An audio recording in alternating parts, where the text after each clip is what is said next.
Merci Seigneur. Merci pour ta fidélité. Merci pour ta grâce et ta faveur. Merci parce que tu es fidèle. Sois élevé Seigneur. Siblo de Gadega. Imandulea de Fogue. Iseliava da la Fadaga. Imasilia de Voga Besha. Imasova da la Fodaga Besha Ndema. Aidoliava da la Fogue. Imandie de Daya de Vadega. Ipladia de Foga Besha. Imandulea de Voga Besha Legega. Assuvida la Fogue. Aiseliave da le Foga. Baba imende ya de samenda. Isovalu ya de Vogue. Isoliavada la moça pula lube. Ipalegamos. Isoliavada la fagega. Imandia de vague. Isovede a de faga. Iplada la fage. Aisoliavada la fodaga. Aimende a de foga besha. Aisoliavada la fadega. Aiplode a de voga besha lega. Imazia de vogue. Imasovada la faga. Imandia de voga besha. Isoliavada la vadega. Asovede a de vogue. Aiseliavada la fadega. Aimandu ya do galusha bega. Asalaega epaka. Imande a de vague. Reçois la gloire, Seigneur. Reçois la gloire, Seigneur. Reçois la gloire, Seigneur. Reçois la gloire, Seigneur. Reçois la gloire, Seigneur.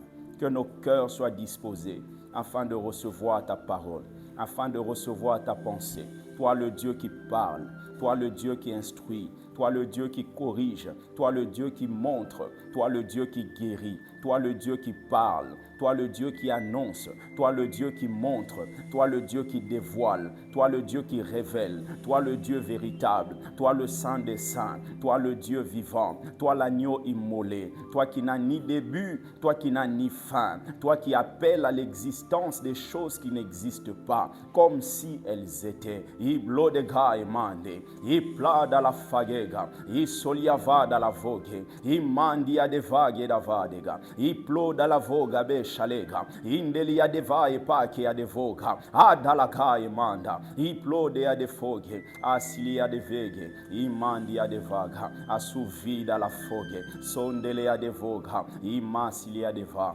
adala fadega. Reçois la gloire, le Dieu vivant, le Dieu de grâce. Tu es fidèle, tu es grand, tu es parfait, tu es parfait, tu es parfait, tu es parfait. Dieu est fidèle. Merci Seigneur, au nom de Jésus. Amen. Est-ce qu'on peut acclamer le Seigneur?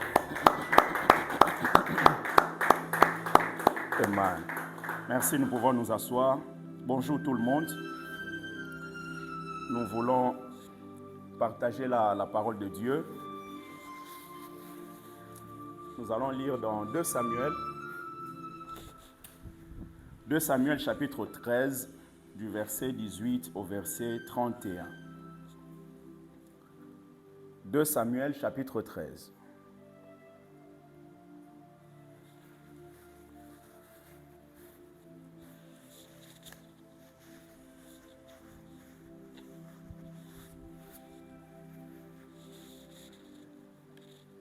De Samuel chapitre 13.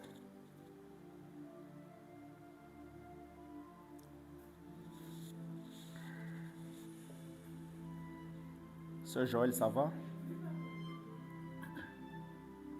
ne sais pas pourquoi je vois une image. Quelqu'un a un stylo? Tu as un stylo? S'il te plaît.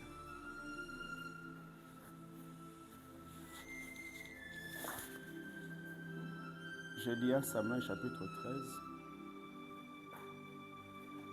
2 Samuel chapitre 13.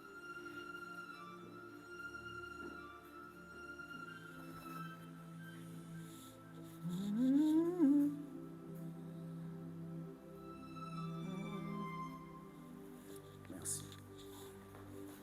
Donne-moi une feuille, s'il te plaît. Une feuille. Je vais écrire quelque chose. C'est ça.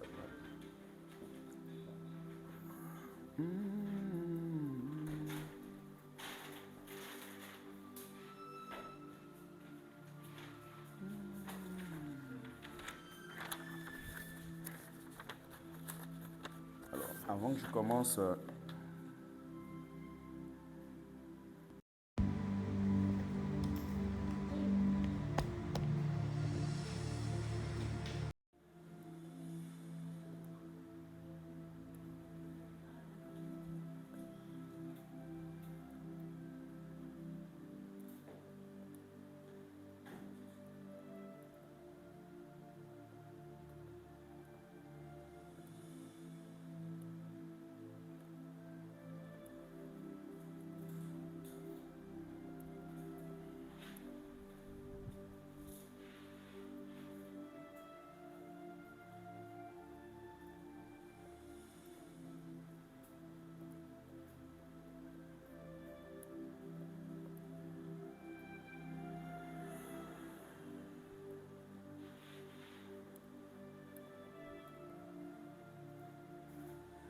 Sœur Joël, viens voir.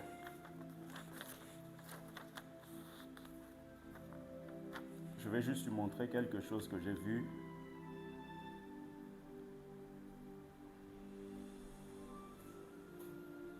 Je ne sais pas pourquoi je vois ça. Ça, c'est vrai, mais il n'est pas joué. Non, c'est sa famille. Famille.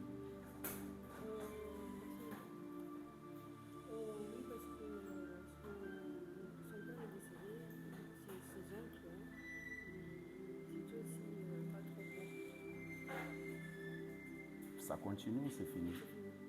D'accord. Est-ce qu'on peut acclamer le Seigneur?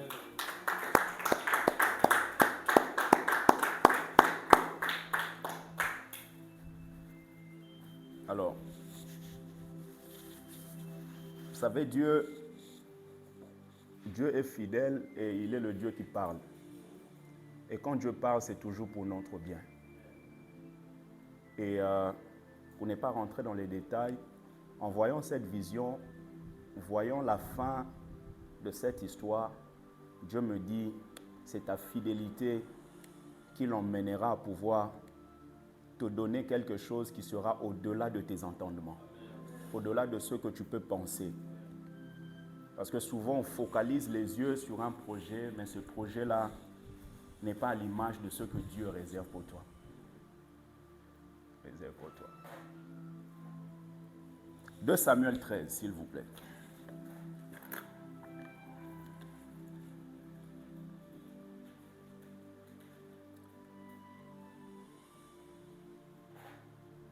« 18 au verset 31.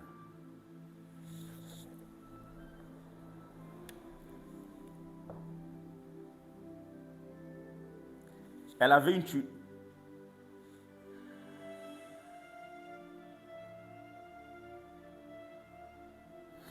une tunique de plusieurs couleurs, car c'était le vêtement que portaient les filles du roi. Aussi longtemps qu'elles étaient vierges, le serviteur d'Amon la mit dehors et ferma la porte après elle. Tamar répandit de la cendre sur la tête et déchira sa tunique.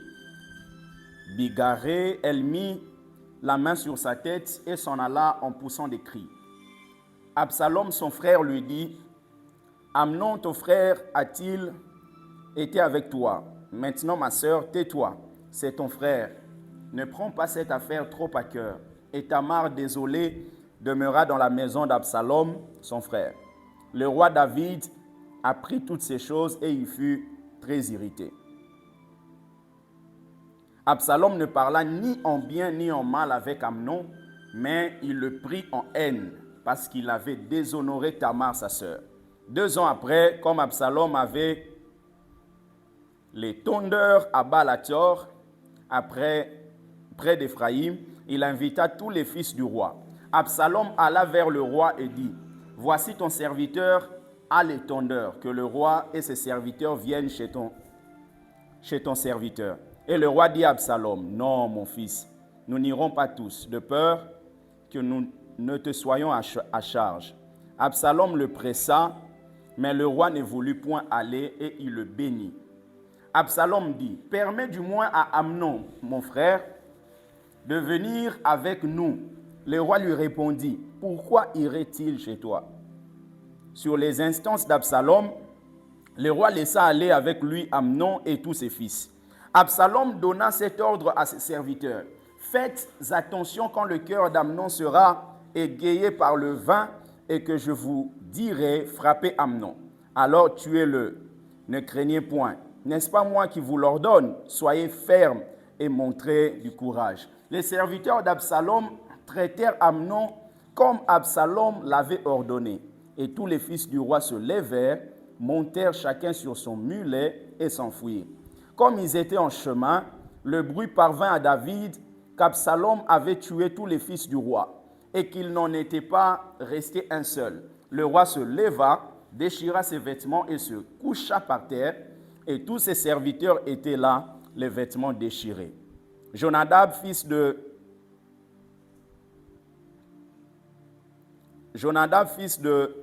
de Chiméa, frère de David, prit la parole et dit que mon Seigneur ne pense point que tous les jeunes gens du fils du roi ont été tués. Tous les jeunes gens fils du roi ont été tués, car Amnon seul est mort. Et c'est l'effet d'une résolution d'Absalom, depuis le jour où Amnon a déshonoré Tamar, sa sœur. Amen. On peut s'arrêter là. Depuis le jour où Amnon a déshonoré Tamar, sa sœur. Nous allons prendre 1 Chronique chapitre 13, s'il vous plaît. 1 Chronique chapitre 13, du verset 1 au verset 11. David tint conseil avec les chefs de milliers et de centaines avec tous les princes. Et David dit à toute l'assemblée d'Israël, si vous le trouvez bon, et si cela vient de l'Éternel notre Dieu, envoyons de tous côtés vers nos frères qui restent dans toutes les contrées d'Israël, et aussi vers les sacrificateurs et les Lévites dans les villes où sont les bons lieux, afin qu'ils se réunissent à nous. Et ramenons auprès de nous l'arche de notre Dieu, car nous ne nous en sommes pas occupés du temps de Saül. Toute l'assemblée décida de faire ainsi. Retenez bien, toute l'assemblée décida de faire ainsi, car la chose parut convenable à tout le peuple. Parut convenable à tout le peuple. David assembla tout Israël depuis le Shishor d'Égypte jusqu'à l'entrée de Hamath pour faire venir de Kirjat Jarim l'arche de Dieu. Et David, avec tout Israël, monta à Baala, à Kirjat Jarim, qui est à Juda, pour faire monter de là l'arche de Dieu, devant laquelle est invoqué le nom de l'Éternel qui réside entre les chérubins. Ils mirent sur un char neuf l'arche de Dieu, qu'ils emportèrent de la maison d'Abinadab. Uza et Ashjo conduisaient le char. David et tout Israël dansaient devant Dieu de toute leur force, en chantant et en jouant des harpes, des luttes, des tambourins, des cymbales et des trompettes. Lorsqu'ils furent arrivés à l'ère de Kidon, Uza étendit la main pour saisir l'arche, parce que les bœufs la faisaient pencher. La colère de l'Éternel s'enflamma contre Uza, et l'Éternel le frappa parce qu'il avait étendu la main sur l'arche. Uza mourut là, devant Dieu. David fut irrité de ce que l'Éternel avait frappé Uza d'un tel châtiment. Et ce lieu a été appelé jusqu'à ce jour Péret Uza. La parole du Seigneur. Alors, je vais nous parler pendant quelques minutes avant que nous prions, bien aimés, sur le thème « Livrer des batailles ». Livrer des batailles. En cette rentrée, c'est important que nous comprenions qu'il y a des batailles que nous devons livrer. Et le personnage assez central des histoires que nous avons lues, c'est David. David, son nom signifie bien-aimé. Et David, c'est le plus jeune fils d'Isaïe et c'est le deuxième roi d'Israël. Il est le deuxième parce qu'après, il y a d'autres rois qui arrivent, qui viennent. Et David, vous allez voir qu'il était la réponse de Dieu après une carence royale, après une carence au niveau de la tribu de Juda. Rappelez-vous, quand vous lisez Genèse chapitre 49, le verset 10, parlant de Juda, Jacob déclare « Le sceptre ne s'éloignera point de Juda, ni le bâton souverain d'entre ses pieds, jusqu'à ce que vienne le Shilo. » Le Shilo, c'est-à-dire le Dieu pacificateur, et que les peuples lui obéissent. Il dit « Le sceptre ne s'éloignera point de Juda. » Et le sceptre, le bâton, c'est l'image du pouvoir. Donc il est en train de dire que la royauté ne va pas s'éloigner de Juda. Mais le problème, c'est qu'au-delà du fait que Dieu a parlé comme ça par Jacob, il y a d'autres principes que Juda doit respecter pour que cette parole puisse se réaliser dans le temps. Mais par contre, vous allez voir que Juda avait 3 enfants. Avait le premier fils qui s'appelait Er, le deuxième s'appelait Onan, le troisième s'appelait Shéla. Et le premier, la Bible nous montre qu'il était méchant et Dieu l'a fait mourir. Et une fois qu'il est mort, il était marié. En Israël, lorsque vous mourrez sans laisser d'enfant, c'est votre proche parent qui va prendre la femme, faire un enfant avec elle, et on donnera le nom du défunt pour que le nom du défunt ne soit pas ôté d'Israël. C'est la raison pour laquelle vous allez voir qu'à un moment, les gens de l'époque de Jésus sont venus voir Jésus pour lui dire, mais il y avait un homme qui était marié, une fois qu'il est mort, il y a eu pratiquement 7 personnes qui sont venues par la suite. Et les 7 n'ont pas laissé d'enfants. Il dit, mais lorsque nous serons dans le royaume, qui sera le mari de cette femme? Jésus leur dit, mais vous ne comprenez ni les Écritures ni la puissance de Dieu. Parce qu'au ciel, il n'y aura pas cette histoire de mariage.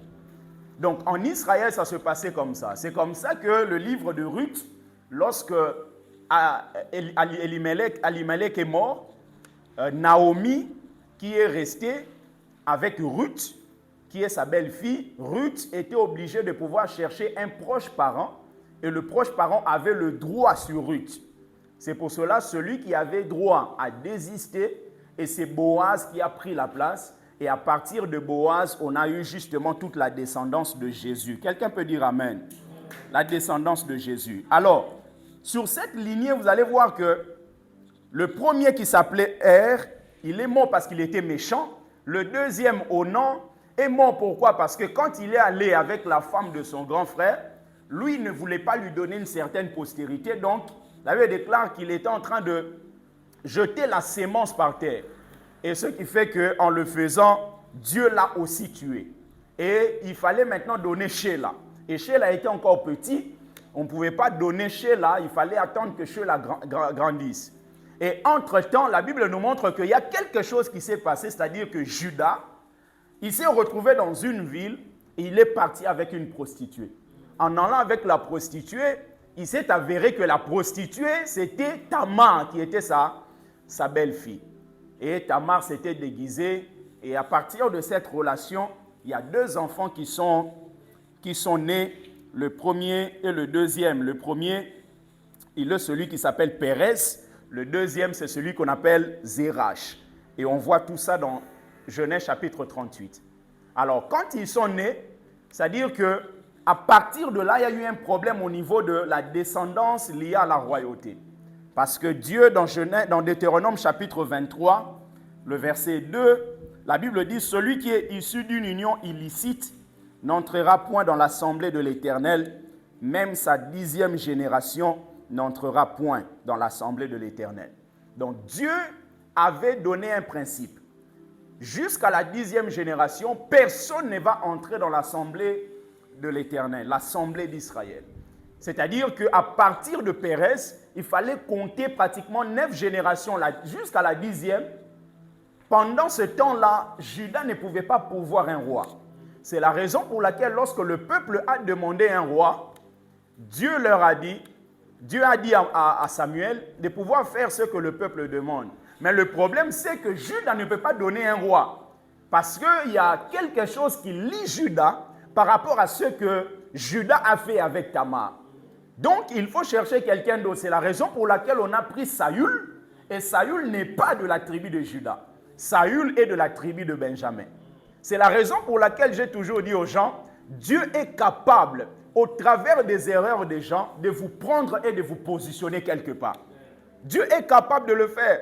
Il y a des gens qui commettent des erreurs au travail. Il est au-dessus de toi, il est ton manager, il fait des erreurs. Dieu est capable. Ce n'est pas Dieu qui le pousse à faire des erreurs. C'est lui-même qui ne veut pas prendre au sérieux son travail. Dieu utilisera ça afin de pouvoir te positionner à sa place. Donc finalement, Saül est devenu roi et il fallait attendre justement la 10e génération pour que Juda puisse pourvoir un roi. Et c'est la raison pour laquelle David qui vient, l'homme selon le cœur de Dieu, il est la 10e génération après Pérez. Il est la 10e génération. Et David, quand il vient, David était une réponse justement à cette carence royale.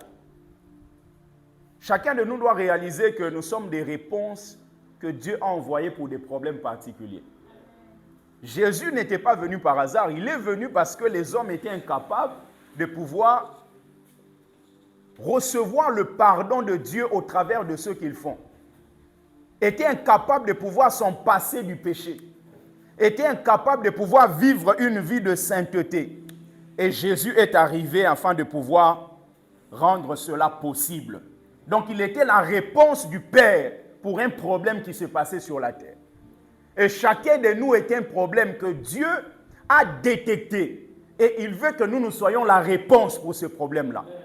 Nous ne sommes pas des gens qui viennent déambuler sur la terre. Nous sommes là pour pouvoir répondre à un projet divin. Et cet homme David, vous allez voir, il y a eu des choses dans sa famille. Il y a eu des choses, même dans sa propre vie, David a connu des moments de faiblesse. Et vous allez voir que les moments de faiblesse, et ensuite, David a connu un événement triste. Et cet événement triste, c'est que Amnon, qui est le fils de David, est allé coucher avec la fille de David qu'on appelle Tamar. Ce n'est pas la même Tamar que la belle fille de Juda, mais là, c'est la fille maintenant de David, qui est aussi Tamar. Et Amnon couche avec sa propre sœur.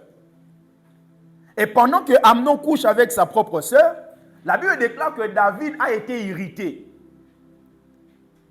David a été irrité. Or, Tamar avait un autre frère qu'on appelle Absalom. Et lorsque Absalom a appris que Amnon est parti avec Tamar, la Bible déclare que Absalom a conçu de la haine dans son cœur. C'est-à-dire qu'il y avait un événement bizarre, un événement triste qui se passait. Mais la Bible nous montre que David était seulement irrité. Vous savez, bien aimé, il y a certaines choses, lorsqu'elles arrivent, il faut prendre des décisions tout de suite. Parce que si vous ne décidez pas tout de suite, ça va s'aggraver. David, il voit que son fils couche avec sa fille. David, qu'est-ce qu'il fait? Il ne fait qu'être irrité. Il n'est qu'irrité. Il ne prend pas de résolutions précises et claires pour pouvoir résoudre ce problème. C'est pour ça que vous allez voir quelquefois, nous vivons une certaine accumulation de choses. Et à un moment, ce qui arrive, c'est juste une certaine goutte qui vient de faire déborder le vase. C'est vous allez voir dans une relation, même dans un couple, quelqu'un dit, mais là c'est trop. Pourquoi la personne dit ça? Parce que la personne a accumulé des problèmes qui n'ont jamais été traités. Et très souvent, nous pensons que le temps guérit. Non. Si le temps guérissait, tout le monde allait être guéri. Le temps ne guérit pas, c'est Dieu qui guérit. Vous voyez? Donc, c'est important de pouvoir affronter des problèmes. Affronter certaines choses. Sûrement, peut-être, David s'est dit, laissons le temps. Ça, c'est la phrase que les gens aiment dire. Laissons le temps, ça va s'arranger. David a laissé, la Bible déclare 2 ans après. C'est 2 ans après que Absalom a commencé à établir son projet. C'est-à-dire son projet a été conçu, mais le mettre en exécution, c'est 2 ans après. C'est-à-dire que pendant 2 ans, il n'y a aucune démarche qui a été effectuée pour que la chose puisse s'arranger. Bien aimé, si vous n'affrontez pas certaines choses maintenant, demain les conséquences seront graves. Certaines choses, il faut les affronter maintenant. Quand vous avez une accumulation de maladies, c'est comme quelqu'un qui a la malaria, corona, typhoïde. Bien aimé, quand vous accumulez des maladies, à un moment, vous n'allez pas comprendre, vous allez tomber et vous êtes mort. Pourquoi? Parce qu'il y a une accumulation de choses. Si vous avez le corona, vous ne traitez pas le corona. Vous avez les problèmes au niveau de votre sang, vous ne traitez pas. C'est-à-dire que ça, quand ça s'accumule, un moment, c'est la mort qui arrive. C'est la raison pour laquelle David n'a pas su traiter ce problème. 2 ans après, Absalom a tué son frère, qu'on appelle Amnon. Absalom l'a tué. 2 ans après l'acte posé par Amnon, Absalom a invité tous les fils du roi. Il dit, venez. Le projet était déjà clair. Il avait déjà annoncé quand il va arriver à ses serviteurs, il a dit, il faut le tuer. Bien-aimé, n'enterrez pas les choses. N'enterrez pas les choses, affrontez les choses. affronter des défis des familles, affronter certaines choses dans la vie, livrer des batailles spirituelles pour vous, pour votre enfant, pour vos enfants. Livrer des batailles. Livrer des batailles spirituelles pour la stabilité de votre famille, la stabilité de votre santé. Livrer des batailles. Ne vivez pas comme dans l'Ancien Testament, lorsque quelqu'un péchait, le sacrificateur, le souverain sacrificateur venait faire son sacerdoce et ensuite le péché était couvert. Quand vous couvrez, le péché est toujours là. Quand vous ouvrez comme ça, vous avez toujours le péché. C'est la raison pour laquelle dans nos vies, dans nos parcours, dans nos familles, il y a des choses qui se sont passées. Ça n'a jamais été traité. Ça a juste été couvert. C'est pour cela, moindre chose, ça réveille toutes les anciennes choses. Une plaie qui n'est pas traitée, bien aimé, tôt ou tard, quand l'alcool passera par là, tu réaliseras que tu as toujours un problème. C'est pour cela qu'il y a des problèmes qui arrivent comme l'alcool, qui viennent pour réveiller ce qui n'a pas été traité. Il y a des choses qui n'ont jamais été traitées dans votre relation avec Dieu. Si vous ne traitez pas certaines choses maintenant, dans 10 ans, bien aimé, vous risquez d'avoir des problèmes. Un pasteur qui n'arrive pas à traiter des choses avant même de devenir pasteur, quand il sera pasteur, il sera un sujet de scandale. Il y a certaines choses, il faut les traiter, bien aimé, lorsque vous êtes encore petit. Il faut les traiter maintenant. Demain, ça risque de vous poser des problèmes. Vivez, bien aimé, comme dans le Nouveau Testament. Dans l'Ancien Testament, dans les écrits vétérotestamentaires, l'Ancien Testament, le péché était couvert. Mais dans les écrits néo-testamentaires, la Bible nous montre que le péché est ôté. Quand vous traitez quelque chose, vous permettez à la chose d'être ôtée. Et ce qui fait que même si un problème d'autre arrive, un autre problème arrive, bien aimé, ce ne sera pas quelque chose qui va faire déborder le vase, non. Le vase sera vide. Le problème va entrer dans les vases et le vase ne va pas se remplir. Le problème, c'est que quelquefois, nous pensons que le temps va gérer toutes choses. Alors que nous avons des décisions à prendre. Je vais nous montrer les étapes pour pouvoir livrer des batailles spirituelles. La première étape, tu dois être prêt. Tu dois être prêt. Il faut se préparer pour être prêt. La préparation se fait premièrement en demandant la volonté de Dieu. Est-ce la volonté de Dieu que vous puissiez livrer cette bataille-là? Est-ce la volonté de Dieu que je puisse prendre des temps de jeûne pour ça? Est-ce la volonté de Dieu que je puisse intercéder pour ça? Est-ce que c'est la volonté de Dieu? Parce que tu peux pleurer Saül, parce que tu es Samuel, son ami, mais le problème c'est que Dieu l'a déjà rejeté. Et comme Dieu l'a déjà rejeté, toi tu as l'huile entre tes mains. Et l'huile, si tu passes du temps à pleurer Saül, l'huile va sécher. Et tu vas priver Israël d'un roi selon le cœur de Dieu. Parce que l'huile va t'emmener à pouvoir oindre David. Mais toi, tu es en train de pleurer sur Saül. Mais la volonté de Dieu, c'est que David soit installé. C'est pour cela, quand vous voulez livrer une bataille spirituelle, bien aimé, demandez la volonté de Dieu. Dans Luc chapitre 6, verset 46, Jésus dit, « Pourquoi m'appelez-vous Seigneur, Seigneur, et ne faites-vous pas ce que je dis? Ne faites-vous pas ma volonté? » David, bien aimé, avant chaque combat, il consultait Dieu. Avant chaque bataille, il consultait Dieu. Mais vous allez vous rendre compte qu'il y a quelques fois, David n'a pas consulté Dieu, il a vu les conséquences. Dans 2 Samuel chapitre 5, le verset 19, quand les Philistins ont appris que David est devenu roi, la Bible déclare qu'ils montèrent tous à sa recherche. Et j'aime beaucoup, David ne s'est pas engagé aveuglement. Ils ont compris que David est devenu roi. Ils sont montés à sa recherche. Et la Bible déclare que David, au verset 19, consulta l'Éternel en disant, monterai-je contre les Philistins? On peut se dire, c'est évident. David, tu deviens roi. Il y a des gens qui viennent là pour pouvoir te chercher. Attaque-les directement. Mais David dit non. Le fait de consulter Dieu va t'emmener à savoir ce que tu dois réellement faire. Parce que dans le combat, il ne suffit pas seulement d'être fort, il faut aussi avoir une stratégie. La chose la plus importante dans un combat, ce n'est pas premièrement l'effectif, non. Vous pouvez être nombreux, mais mal organisé, vous perdez le combat.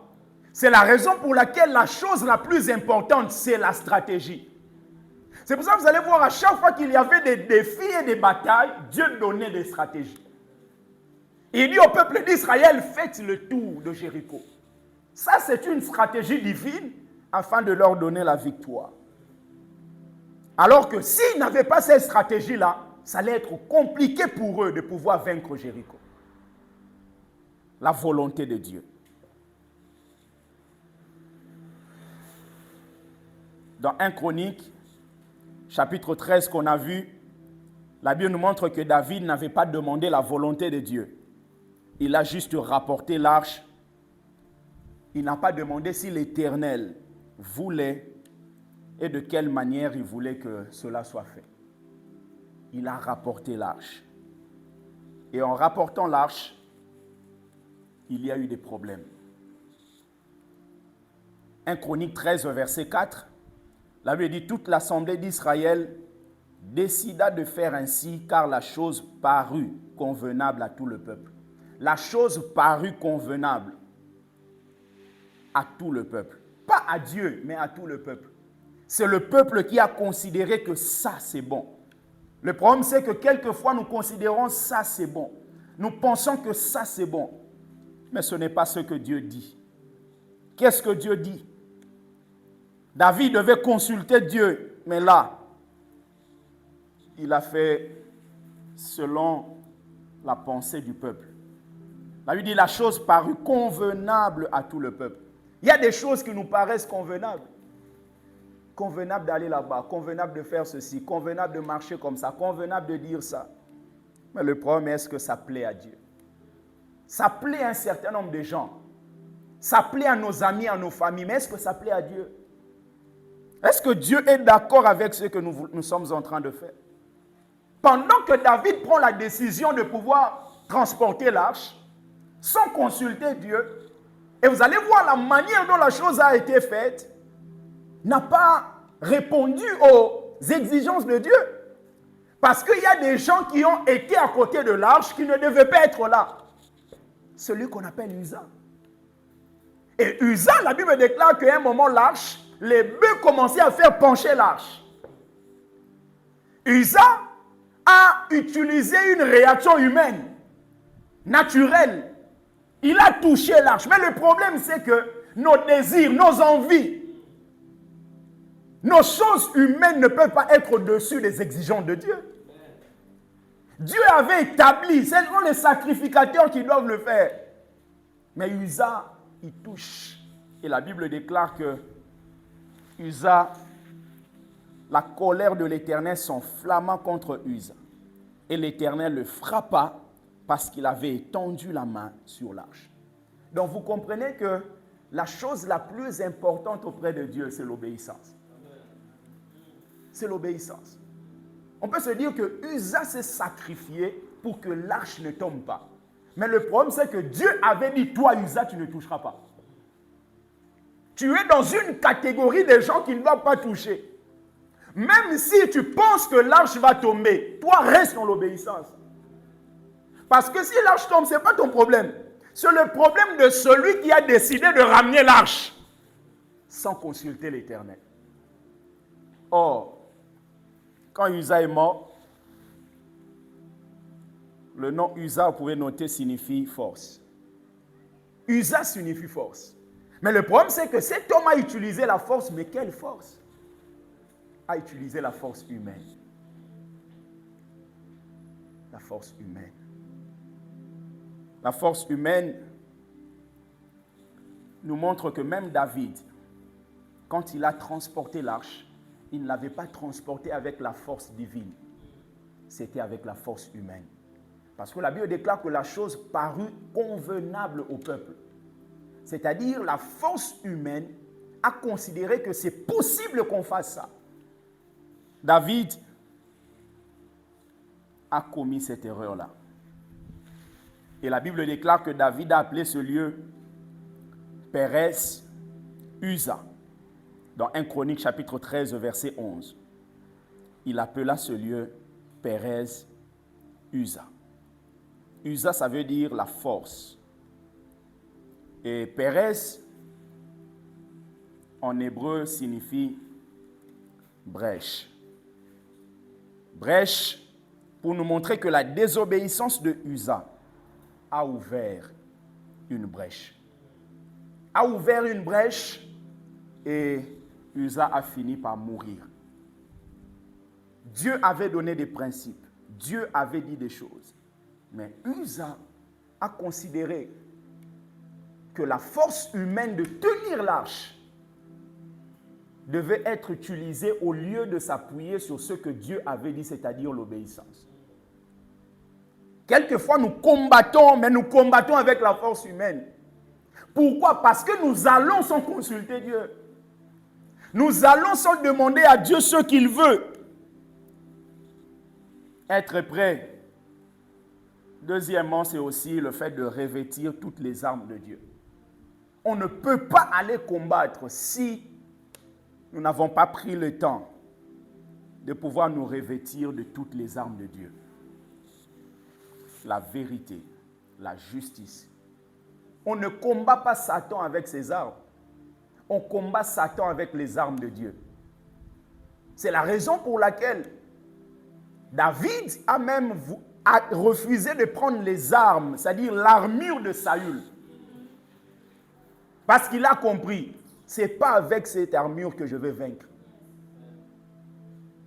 Saül, il est toujours oint. Mais il est un oint que Dieu a rejeté. Satan est toujours oint. Mais le problème, c'est que c'est un oint qui a été rejeté.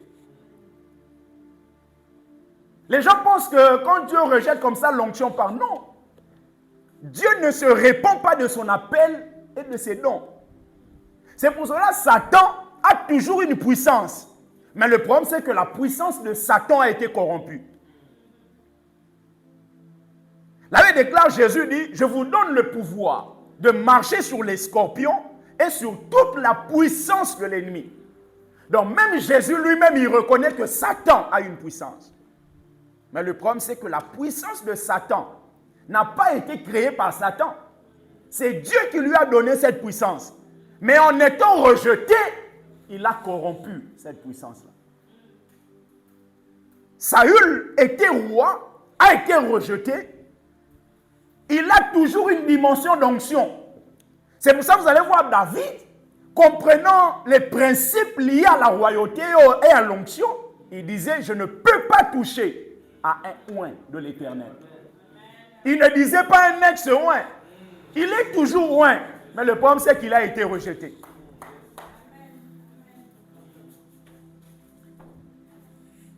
David a dit, non, je ne prendrai pas ça. Je ne prendrai pas ça. Parce que moi, je dois aller chercher des pierres. Moi, je dois aller prendre des pierres quelque part. Et à partir de ces pierres, que Goliath va tomber. Goliath tombe parce que quelqu'un est appuyé sur les Écritures, la parole de l'Éternel. Être prêt, c'est aussi, comme je l'ai dit, se revêtir de toutes les armes de Dieu. La vérité, la justice. La justice. L'assurance du salut. Le casque du salut. Le zèle de l'évangile. Revêtir toutes ces armes qu'Éphésiens est en train de nous parler. Si la première des choses, c'est demander la volonté de Dieu, deuxièmement, c'est être conscient de la présence de Dieu. Être conscient de la présence de Dieu, bien-aimé, c'est le début même de la vie d'adoration. Je vous ai dit, je crois, la fois passée, Jacob, il a pris conscience de la présence de Dieu. Il arrive dans ce lieu qu'on appelle Luz, qui veut dire amandier. Et je vous ai dit la fois passée, la particularité de l'amandier, c'est que ce n'est pas un arbre qui demande beaucoup. Et c'est un arbre qui résiste à la sécheresse facilement. Et il arrive à ce lieu-là. Dieu voulait faire comprendre quelque chose à Jacob. Il voit une échelle et tout. Et la Bible déclare que Jacob, à un moment, il dit, l'Éternel est en ce lieu, moi je ne le savais pas. Regardez même la phrase, il dit, l'Éternel est en ce lieu, moi je ne le savais pas. Même grammatiquement, calmement, si vous étudiez, vous avez l'impression qu'il y a une erreur. Mais en fait, Jacob veut dire, il était là. Moi, je ne le savais pas, mais maintenant, j'ai pris conscience de sa présence. Et prendre conscience de la présence de Dieu, c'est le début d'une vie d'adoration. Parce que quand vous êtes conscient que Dieu est dans votre travail, bien aimé, votre manière de vivre sera différente. C'est pourquoi nous vivons comme nous voulons. Parce que nous pensons que le pasteur, le frère n'est pas là. Donc Dieu n'est pas là non plus. Je vous donne toujours cet exemple. Quelqu'un qui va à l'hôtel avec une femme d'autrui, il est marié. Il va regarder si au niveau de l'accueil, il y a quelqu'un qui le connaît. Ça veut dire quoi? Le fait de regarder comme ça, ça montre qu'il n'est pas conscient de la présence de Dieu. Parce qu'il sait que le fait de voir quelqu'un que je connais ici, ça peut me dissuader d'entrer, de faire ce que je dois faire. Ça dit que la présence de l'homme peut empêcher quelqu'un de ne pas commettre l'adultère. Pourquoi? Parce qu'il n'est pas conscient de la présence de Dieu. Si je sais que Dieu est présent partout où je suis, bien aimé, que je sois en Thaïlande, que je sois en Hollande, que je sois à Kinshasa, je sois à Brazzaville, bien aimé, je marcherai d'une certaine manière. On regarde à gauche, on regarde à droite, mais on oublie de regarder là. Alors que lui, il est toujours là. Il dit, je ne savais pas, mais maintenant j'ai pris conscience.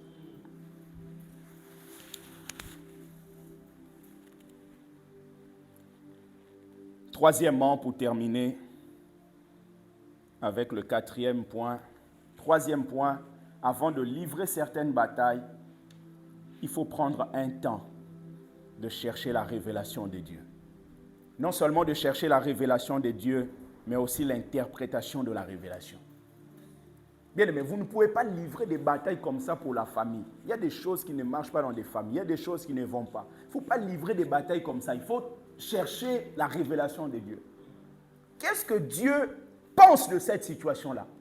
Parce qu'on peut avoir une appréciation par rapport à une situation. On se dit, voilà, notre famille est comme ça, ma vie est comme ça, ma famille est comme ça. Ça, c'est un regard humain quelquefois. Mais il faut voir avec les yeux de l'Éternel. Qu'est-ce que Dieu dit? Et la révélation, c'est que Dieu parle. Et l'interprétation, c'est que la manière dont Dieu va vous parler, il faut que vous compreniez ce qu'il a dit. Il peut vous parler dans un songe, dans une vision. Dieu parle.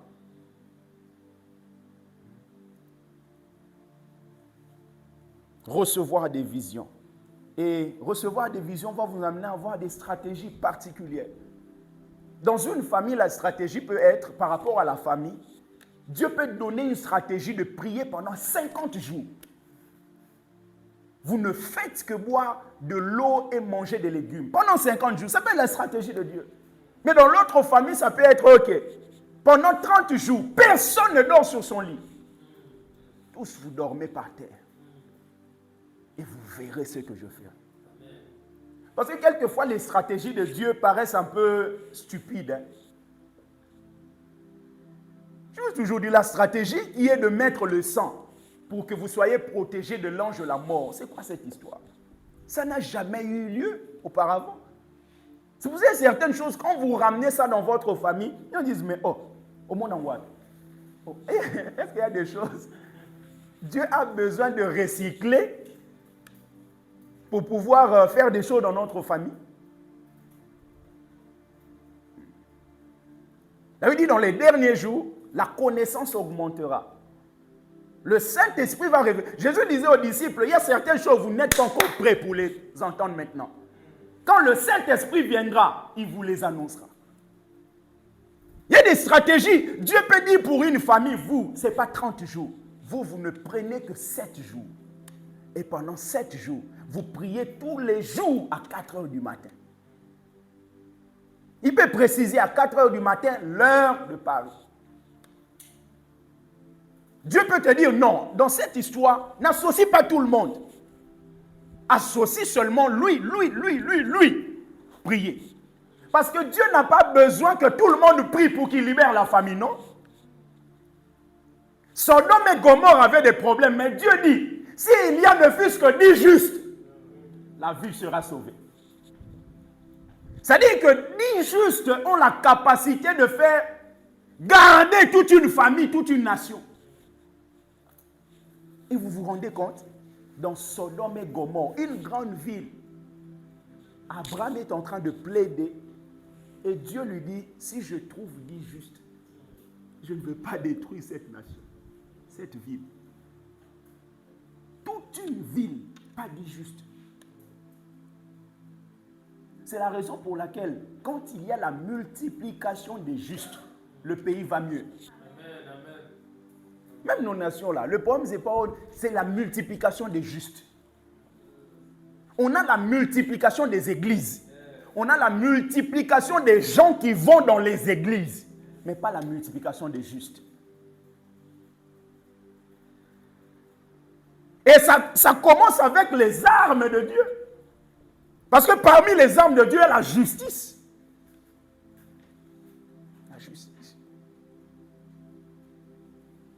Ça va te donner une stratégie. Même par rapport à ta propre vie. Quelquefois, nous prions comme des perroquets. Pourquoi? Parce que nous n'avons pas de révélation. Dieu va te donner des actes prophétiques à faire. Comment prier exactement pour ce projet-là? Jésus, à un moment, les disciples sont revenus. Il dit, non, sort des démons ne sort que par le jeûne. Il y a des choses, Dieu t'emmènera à jeûner pendant un temps. Dieu t'emmènera à mettre certaines choses de côté, à te priver de certaines choses. Parce qu'il veut te donner la victoire. Quatrièmement, pour terminer, après avoir entendu tout ça, il faut mettre ça en action. Mettre en action les stratégies de Dieu. Parce que quelquefois Dieu nous donne, mais le problème c'est que nous gardons sans mettre en pratique. Je vous ai toujours dit, il y a 3 étapes. Il y a la révélation, il y a l'interprétation et il y a la pratique. Il y a l'exécution. Vous pouvez recevoir une révélation. Si vous ne l'avez pas interprétée, c'est un problème. Si vous l'interprétez, vous ne mettez pas ça en pratique, ça ne sert à rien. Dieu dit qu'il faut mettre du sang ici afin que cette salle soit préservée. Vous avez une révélation. Et vous comprenez que Dieu veut que ce soit un sang d'une manière littérale. Ce n'est pas au nom le sang de Jésus, tu vas dire sang de Jésus. Non, il te dit tu comprends, c'est-à-dire l'interprétation. Tu comprends que c'est d'une manière littérale que Dieu veut que le sang soit mis. Tu prends pas le sang, toi tu es toujours là. Dieu m'a révélé, Dieu m'a parlé. Oh, j'entends la voix de Dieu, mais on va mourir. Donc la révélation c'est bien, l'interprétation c'est bien. Si ce n'est pas à pratiquer, ça ne sert à rien. C'est-à-dire que les conséquences qui seront là seront les mêmes que dans les maisons de ceux qui n'ont pas reçu les révélations. C'est pour ça que vous allez voir quelquefois la vie des gens qui sont avec Dieu sont un peu comme la vie de tout le monde. Pourquoi? Parce qu'ils reçoivent, mais ils n'appliquent pas. C'est pour ça que quand vous lisez le livre de Juges, la Bible nous montre qu'il y avait des rois qui ramassaient par terre les choses avant de manger.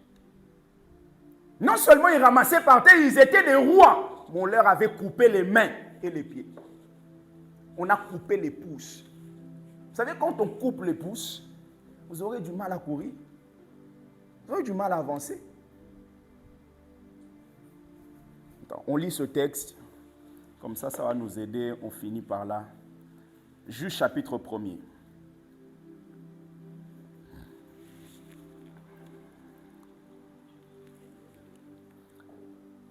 Après la mort de Josué,